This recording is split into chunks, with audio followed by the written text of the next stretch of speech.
This is the Bloody Wheatfield at Gettysburg, Part 1. It was 3 p.m. on July 2nd, 1863. 20 acres of wheat that were shining here in the sun on the Rose Farm were ready to be harvested. Within a few hours, this same wheat that was once shining in the sun would be mowed down by bullets, shells, and the boots of the men who heroically died on these fields. In that time, 1,000 would lay out here on the field dead. At dawn on July 2nd, the 2nd Corps was headed to Cemetery Ridge. As the men started heading onto the ridge, the body of John Fulton Reynolds was carried by to them into the rear on a stretcher. This was seen by the 1st Division of the 2nd Corps. This corps was just recently in command by John Curtis Caldwell, who had replaced Winfield Scott Hancock, who had just received a promotion. Caldwell had 4 brigades under him. Those were the brigades of Edward Cross, Samuel Zook, Patrick Kelly of the famed Irish Brigade, and John Rudder Brooke. These 4 brigades in the next few hours would be engaged here at the Wheatfield. First, it was Edward Cross.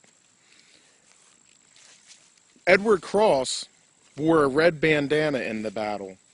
This was done to shield his head from the hot rays of the summer sun, and also to make it easier for his men to see him during the smoke of the battle. On July 2nd, 1863, as Edward Cross waited to be put into action, he placed a black handkerchief around his head. A witness to this was Lieutenant Charles Haller, who was a staff.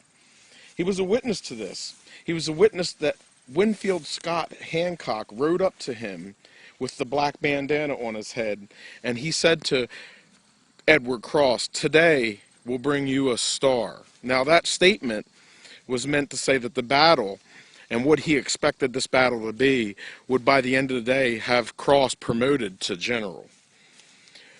But Cross, having this strange premonition of his death by the black bandana he placed on his head, looked at Hancock and he said, "No, sir, today will be my final battle." Now hours went by and a rumor spread throughout the division that they were to be only used and held in reserve. A member of the Irish Brigade, hearing this, responded in an Irish reply, "In reserve, yes, reserve for the heavy fighting." Now separating the two fences was a 20-acre wheat field, which we're now standing in. Just on this side of the wheat field that we're seeing in front of us were 2 brigades under Joseph Kershaw and Brigadier General George Anderson. Now, George Hillier of the Anderson Brigade was a Confederate witness and documented the rebel activity here on July 2nd of 1863. Now, he witnessed a conversation that went like this: "Today, we will have one hell of a fight, boys, and a great victory shall come to you." Now suppose by divine revelation it was in a manner that we wanted so much to believe it. If one of us could walk across this valley himself in this direction and be blown to atoms by the artillery of the enemy, therefore sacrificing one life instead of many, the victory would be ours. Is there one of you that could do that? Immediately after making the statement, Lieutenant Bliss rose up and he pointed his finger in this direction at artillery and said, "I would walk straight across that valley, put my breast to one of those damn Yankee cannons, and myself pull the lanyard." At this time, Caldwell watches Sickles make a strange move on his left, which is in the direction our camera is facing. He moves his men unauthorized into a position on high ground in the distance at the peach orchard. Word comes to Cemetery Ridge that Sickles needed help. As Meade goes out and meets with Sickles, the help would come in Caldwell's division, and he would send Edward Cross first into the field. Cross was the first one to enter the field from this direction here to lead his charge. Wearing his black bandana, he led his troops toward the Wheatfield. Instead of Caldwell sending in all his brigades at one time, he put in one at a time. And over the next several videos, we'll talk about those different attacks. This has been part 1 of the Bloody Wheatfield at Gettysburg on Gettysburg Battlefield Facebook. Cross, first one to enter the field here on July 2nd with his brigade. As they entered the Wheatfield, rebel bullets began flying through the Wheatfield here, whizzing like bees, knocking off the tops of the wheat stalks. Men began falling and heading toward the rear. One private witnessed this and stated, "We had nothing but wheat to stop a bullet." Cross's men fired their ammunition in less than 10 minutes, meaning that the 40 rounds that they had were expended within 10 minutes, showing that Cross's rate of fire was extremely good. Hillier recalled how the men rested on the heights over here of the rock wall and began fixing their guns directly at the Yankee troops coming across the field. They held off for as long as they could because they did not want to show the white feather. Now, the white feather was a symbol of coward. And during the American Civil War, regiments were recruited from different counties and towns. And what you have to realize is everybody knew anybody. The man standing next to you could be your brother, it could be your uncle, it could be a friend that you went to school with, it could be somebody that was in your church. Unlike today's military where each group is from different parts of the country or maybe even different countries, back then one man standing next to another was from his same town. So if you acted in a cowardly manner, everybody in town after the war would know you're a coward. Therefore, men at that time were braver in battle. Cross stood watching, and he said to his boys, "Expect to be ready to make a charge." And then Cross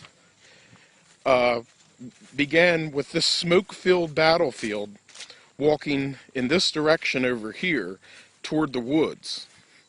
And that was the last that he would be seen. This has been part 2 of the Bloody Wheatfield at Gettysburg on Gettysburg Battlefield Facebook. Part 3 on Gettysburg Battlefield Facebook. Edward Cross was seen coming into the south woods of the Rose Farm off of the Wheatfield, right here where we're walking now. That would be the last that anyone would ever see or hear from Edward Cross. As he made his way into this direction, wearing his black bandana, which we had talked about on part 1, his premonition of death that he spoke of when he addressed William Scott Hancock, saying, "No, sir, today will not bring me a star, but today will be my last battle." His premonition of death would come to pass just a few yards here in front of us as he was struck down by a rebel bullet and laid with a mortal wound. This is the 5th New Hampshire monument here. And behind this monument is a small rock that marks the spot of the fatal wounding of Edward Cross, of Colonel Edward Cross. And at the turn of the 20th century, it was once painted on this rock that Colonel Cross was struck with a mortal wound right here at this spot.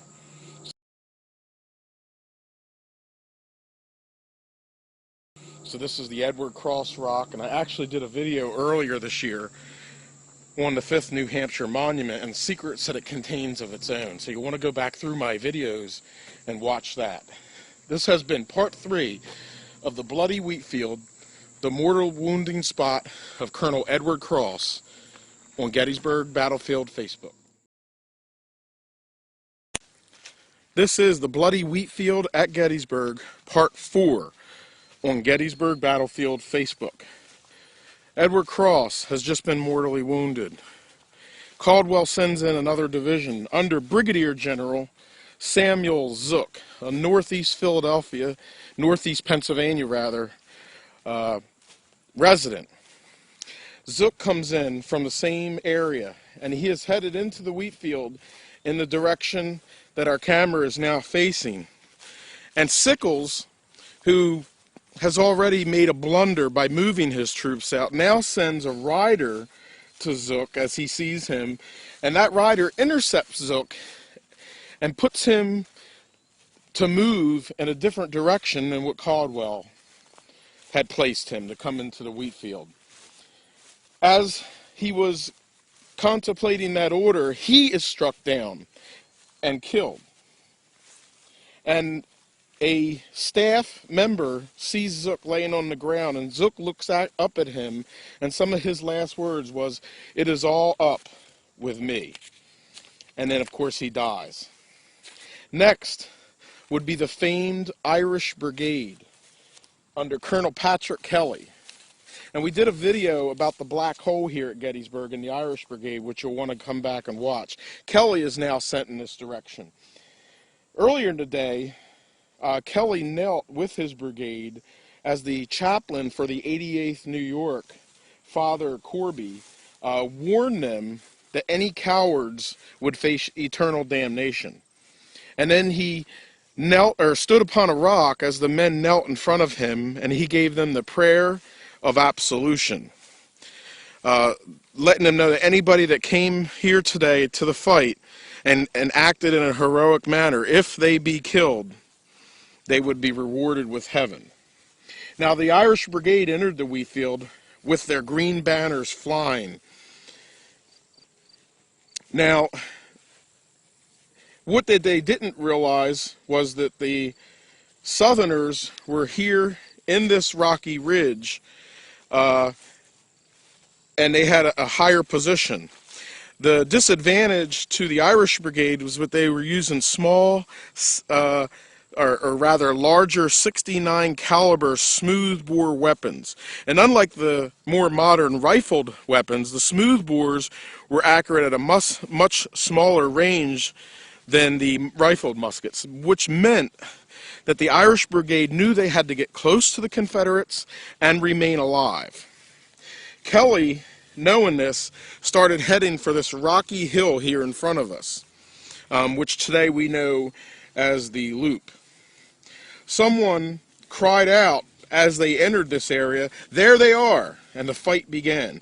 Kelly orders a charge to get into close contact since they had smoothbores, and before you know it, the troops clashed here on the edge of the Wheatfield here at the rocky slope. However, within 10 minutes, rebels had reinforcements, and when they came, the Irish Brigade was forced to release prisoners that they had early captured, and then, of course, they retreated back across the field, back to where they came from. This is the third attack here on the Wheatfield to try to take the position of the Loop or the Stony Hill here. And there would be one more man that would make this attempt, and that would be Colonel John Rudder Brooke. Now, John Rudder Brooke was held in this area in reserve while the first three brigades charged this field and failed to break the Confederate line. He leads his brigade into this field, across these open fields here, with Confederates entrenched up on the Stony Hills, and he sees the same problem that the former three brigades are having as his color bearers continually get shot down. Rudder, seeing this, decides to ride out in front of his men, and as he sees the color bearer goes down, he goes and grabs the colors. He takes those colors in front of his men instead of leading behind them, and heads in this direction and began to make probably the most successful charge of the of the four across this field. However, seeking support, he sends a rider back to Caldwell, who then goes to Jacob Schweitzer. Now, when Jacob Schweitzer gets the call for support, he replies, "Who are you? I have no such order to advance." Caldwell then finds the brigadier general in command of him and explains the desperate situation here. And General Barnes gives Schweitzer permission to join Caldwell's attack in the Wheatfield. Now, Schweitzer, when he gets here, about 30 minutes later, he comes across the southern end of the Wheatfield. However, it was too late. Colonel Brooke had lost his positioning by this time, and he was pushed back and forced to retreat, the same as the other three brigades before him were. The Union was in disarray as they retreated, at one point being surrounded on all four sides, which gave this Wheatfield the nickname the Whirlpool of Death. Just in the distance over here, the 4th Michigan was fighting, and Colonel Harrison Jeffert saw his colors go down. Now there, Michigan is this monument right here in front of us. As the flag went down, he went to capture it. As he did capture it, he was asked by Confederate troops to surrender that flag, which he refused. And when he refused to surrender his flag, he was driven through with the bayonet. The Union fell back in this direction to their original position, and they started from where they had started their attack just a few hours before. In this time, 1,000 men on both sides lay dead in these fields that I'm walking on right now. And both armies were at the positions where they began. History doesn't allow us to justify an action like this, where you have so many dead, so many casualties, and at the end of the day, you're in the same position that you started at. Of the 4 brigade commanders, Kelly was the only one that escaped serious injury. John Rudder Brooke was seriously wounded. Samuel Zook was killed. Cross was mortally wounded and would die at a field hospital. The Battle of the Wheatfield was one of the bloodiest. As darkness fell across the Wheatfield, which were just gold with wheat a few hours before, now they were stained with blood, and the wheat was trampled down, and pools of blood laid all over this field. 1,000 men were dead in this field, and 4,000 casualties were in this field. Burial details began digging shallow graves for the dead, and often those shallow graves were just a slight scraping into the ground. The soldier would be laid into that slight scrape, a blanket would be placed over his body, and then that blanket would be covered with dirt. No grain would be harvested in that summer of 1863. The remains and the dark and bloated bodies would remain in these fields for weeks. Bones would turn up years later. The Wheatfield at Gettysburg was one of the most violent and bloody fights of the entire American Civil War. For his blunder here at Gettysburg, Dan Sickles would receive, as he went back as a politician, praise from President Abraham Lincoln, who was his friend. And he would later be awarded the Congressional Medal of Honor for losing his leg in his actions here at Gettysburg, while Caldwell was investigated for the actions of failure here at the Wheatfield. And then when the Army was reorganized a year later, he was left off of any type of command. So the tragedy of the bloody Wheatfield is not only the dead, the casualties, and nothing to gain, but also the actions of 2 men, one who blundered and was rewarded for it, another one who went into his first battle of his first command of a division, and and was investigated for it, and basically his career was ruined over it. This has been the Bloody Wheatfield at Gettysburg on Gettysburg Battlefield Facebook. Of our Bloody Wheatfield at Gettysburg, and also Secrets of the Battlefield, and this is regarding Colonel Edward Cross. In part 3 of the Bloody Wheatfield at Gettysburg, we had talked about the mortal wounding of Edward Cross and showed you the spot where his body was struck down. Now, after he was struck down, he was took to a field hospital nearby. And we are standing here on the William Patterson farm along the Taneytown Road. In the distance over here, you can see the Pennsylvania Monument, and then just over here across the street, the maintenance shed for the National Park Service. It was said that he was taken about a quarter of a mile north of the Fry farm. And this is the next farm. It's about a quarter of a mile from the Fry farm, which is in that direction. He was taken to the farm, and his dying body was brought to a set of boulders on the north side of the farm near the stream. Now the stream is right over here at the wood line, and the stream goes back this direction in the woods here just beyond the hill over there. There's two sets of boulders here. There's one set over here from the house, and then there's this set. Now, considering the state that he was in and he was dying, and them being in need of being near a stream, I would say that the best bet was that the ambulance stopped right here where we're standing at this set of boulders. And I would imagine because the battle was going on and most of the action was coming from that direction there, that they probably would have went on the north side of these boulders here and laid Colonel Cross in the ground right over here where we're standing now. Now, when Colonel Cross was brought here, he was still alive, yet though he was dying, and his staff officers were with him, as were doctors, and everyone knew that he was dying. He was laid down on the ground right here near these boulders. His breathing became labored and then started to fade away, and apparently his last words were, "I do believe that my boys will miss me," and then of course he died. And thus ended the career of Colonel Edward Cross here at Gettysburg, who had so valiantly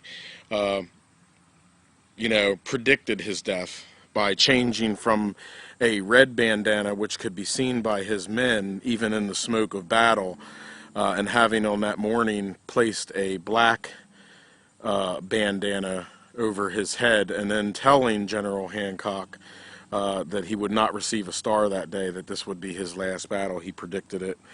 His life would end right here in the ground behind these boulders here on the William Patterson farm.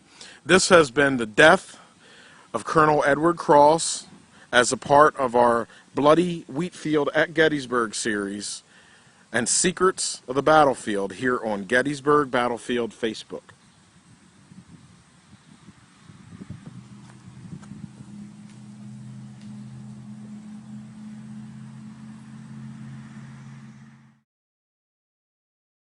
Okay, I am standing here on Gettysburg Avenue. Wheatfield's right here behind the 4th Michigan Infantry Monument here. So this would be the intersection of Gettysburg Avenue and the Wheatfield Road. And we're going to look at the 4th Michigan Infantry. They were mustered in on June 20th, 1861. They were part of the 2nd Brigade, 1st Division of the 5th Corps. And they participated in 53 either engagements, skirmishes, or actions between Bull Run on July 21st, 1861 through the end of the war, Appomattox Courthouse. So they were a very well involved unit. But we just want to talk a little bit, a very short story today on the 4th Michigan. While in this position here, fighting in and around the Wheatfield area, as the Wheatfield began to churn with action and it changed sides on several different occasions. This is one of the only spots, and if you want to go back and watch my Wheatfield video, there's another angle I'll give you from that. But This is one of the only spots where bayonet was used to kill on the Gettysburg battlefield. That's been a record kept of.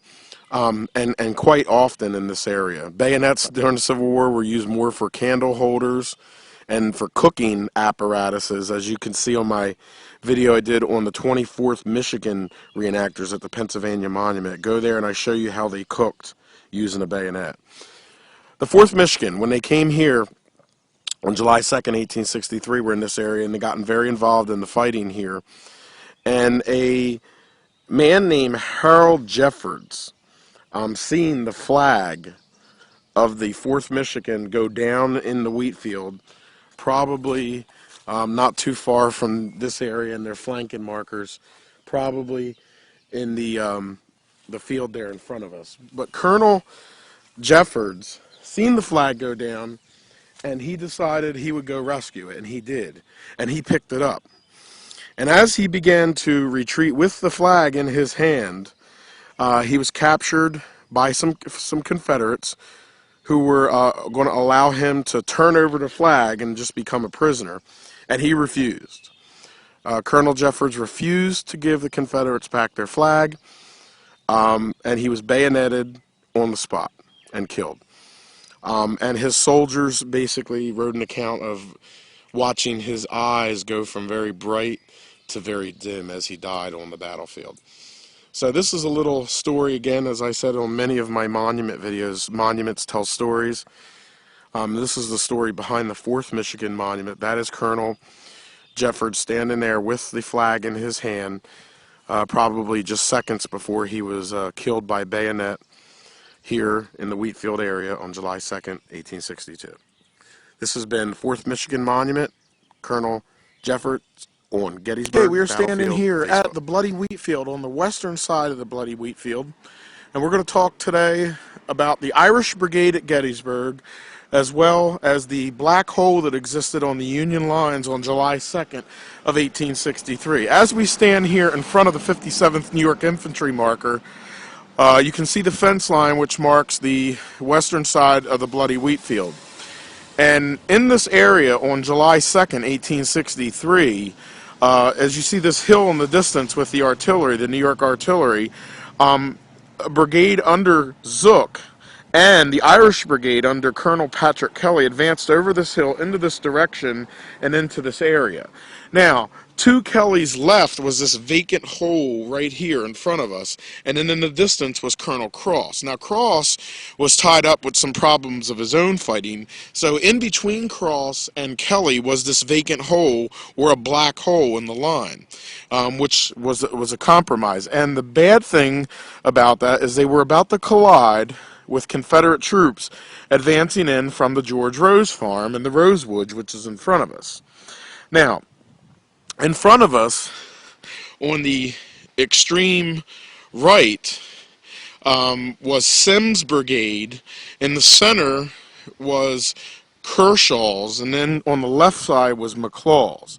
Now, as McLaw's, Kershaw, and Sims are about to collide here with the brigades of Zook and Kelly, and in the distance Cross, there was this black hole that existed in the line. At the last moment, it was decided and an order was given for a reserve brigade under Brooke to come in to this area and fill this void, which he did. And the fighting went forward over here and resulted in the fight of the Rose Farm and the Rose Woods. And the famous photographs of the dead at the Rose Woods were Georgia and Carolina soldiers that were a part of this action.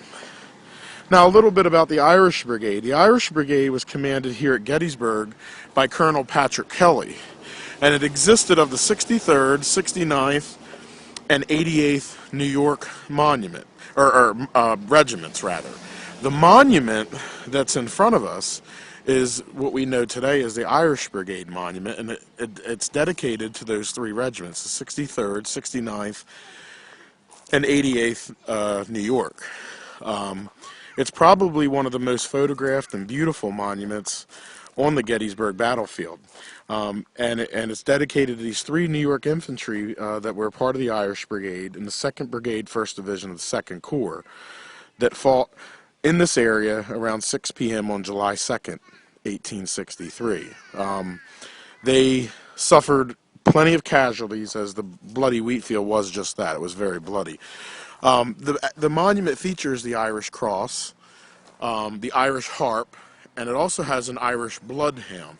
What people don't see when they come here to Gettysburg and look at this bloodhound is in very small writing on the front right here. It says, "This is the structure, the truthful representation of the Irish wolfhound, a dog which has been extinct for more than 100 years." Now, at the time this monument was dedicated, it was thought that the Irish wolfhound was extinct. It is not extinct. It still does exist. It does have one of the more beautiful looks to it with the bronze. Of course, the Irish wolfhound is one of 2 monuments here, the other one being the 11th Pennsylvania with Sally that features a dog.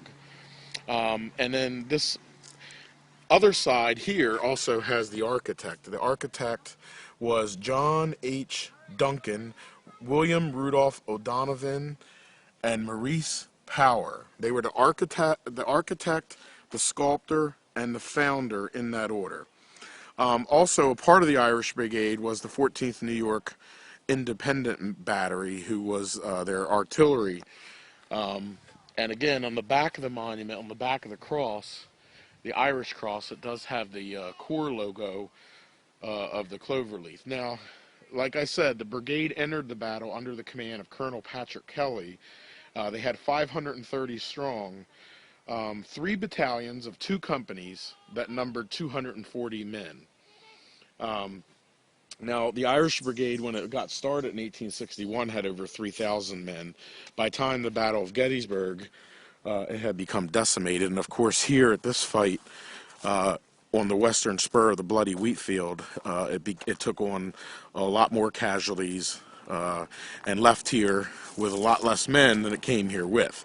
And again, to recap, the brigades of Zook and Kelly under the Irish Brigade advanced toward our camera over the hill on the Wheatfield with a black hole on their right-hand side, and then Colonel Cross. That black hole later being filled by Brooks' brigade, and then they went ahead of us forward here in this direction and attacked Georgian and Carolinian troops coming from the George Rose Farm, which resulted in what we know today as the death photos on the Rose Farm of Confederate troops. This has been the Irish Brigade at Gettysburg on Gettysburg Battlefield. Hey, this is going to be our Facebook. Secrets to the Battlefield and Rock Carvings video here on Gettysburg Battlefield Facebook.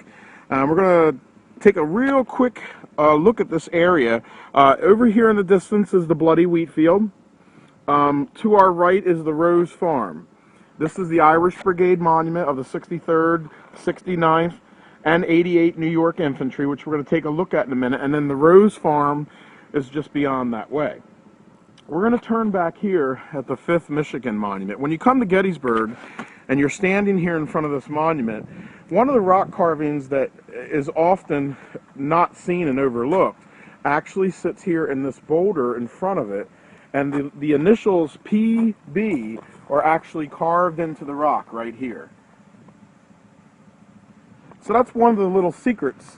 Also, if you're to walk behind the 5th Michigan Monument, and most people, as they drive up the road in their car, they'll take a look at the Irish Brigade Monument, which is across the street, which seems to be a popular monument, and they'll drive right on by like this gentleman here did in this car.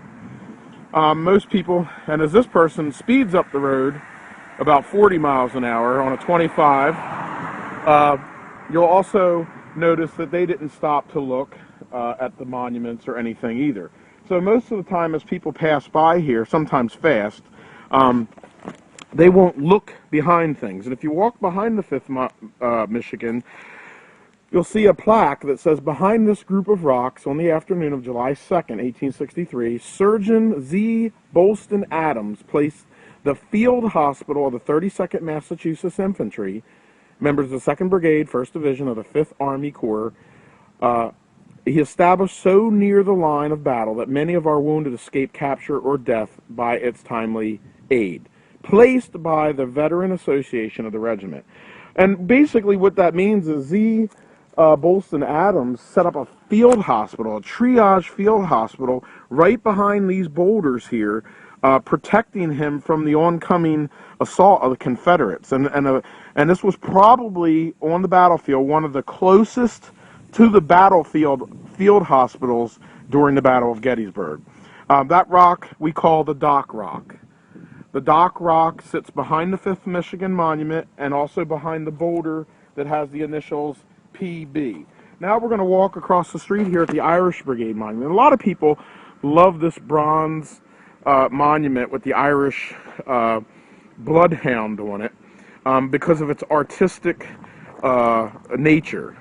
It's very Irish. It's got beautiful bronze work, and then the Irish hound in the front is absolutely gorgeous. One of the secrets, and of course, if you go back and watch my video series, The Black Hole at the Wheatfield, and also the series called The Wheatfield, you can go and see the actions of the 14th New York Battery, 63rd, 69th, and 88th New York Infantry that were a part of the battle here at the area of the Rosewoods and the Wheatfield. However, what the secret about this monument that not many people know or take notice of is on the right side of the monument there is a inscription that says, "This, in the matter of size, is the structure truthfully represents the girth Irish wolfhound, a dog which has been extinct for more than 100 years." At the time this monument was placed here, it was believed that the Irish wolfhound was an extinct dog.